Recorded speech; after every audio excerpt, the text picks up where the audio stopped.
The numbers in the inequalities for questions 3 and 4 are the same as the numbers in the inequalities for questions 1 and 2, but the direction of the inequality sign is different. So these are less than or equal to and less than instead of greater than or equal to and greater than. So the shading is below the line instead of above the line.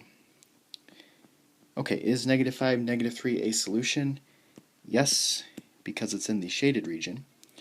Is 1, 4 a solution? Yes, because it's on the line and the line is solid. And then is 8, 2 a solution? No, because it's outside of the shaded region. For number 4, is -5, -3 a solution? Yes, because it's in the shaded region. Is 1, 4 a solution? No, it's on the line, but the line is dashed, so we do not include it. And then is 8, 2 a solution?